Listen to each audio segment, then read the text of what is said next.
સ્વામિનારાયણ ભગવાને વડતાલના 19મા વચનામૃતમાં એક અવિચલ વરદાન આપી દીધું.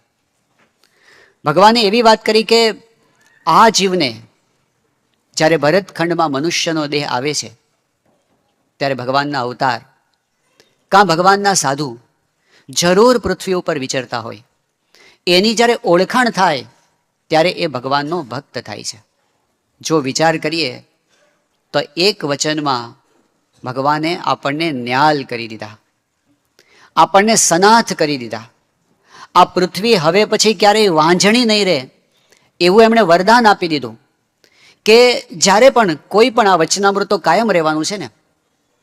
આજથી 100 વર્ષ પછી, લાખ વર્ષ પછી ગમે ત્યારે પણ કોઈ વડતાલનું 19મું વચનામૃત વાંચશે ત્યારે એમને આ શબ્દો મળશે કે આપણને આ મનુષ્યનો દેહ આ પૃથ્વી ઉપર મળ્યો છે તો અત્યારે જરૂર શબ્દથી મહારાજે પોતે સચોટ વરદાન છે એવી વાત આપણને કરી દીધી. જરૂર આ પૃથ્વી ઉપર વિચરતા હોય. વિચરતા શબ્દનો અર્થ શું થાય છે? વિચરતા એટલે હરતા ફરતા હોય. આપણે આપણી આંખથી જેમને હાલતા ચાલતા જોઈ શકીએ એવું ભગવાનનું સ્વરૂપ જરૂર પૃથ્વી ઉપર વિચરતું કાયમ માટે રહેશે. આ વચનામૃતનું વરદાન આ પૃથ્વી ઉપર કેટલું મોટું વરદાન કહેવાય. આ બ્રહ્માંડના ભાગ્ય ખુલી ગયા મહારાજના આ વરદાનથી કે ગમે ત્યારે આ પૃથ્વી પર હવે કોઈ વચનામૃત જ્યારે પણ ખોલશે ત્યારે એની નજર સમક્ષ ભગવાન હરતા ફરતા હશે.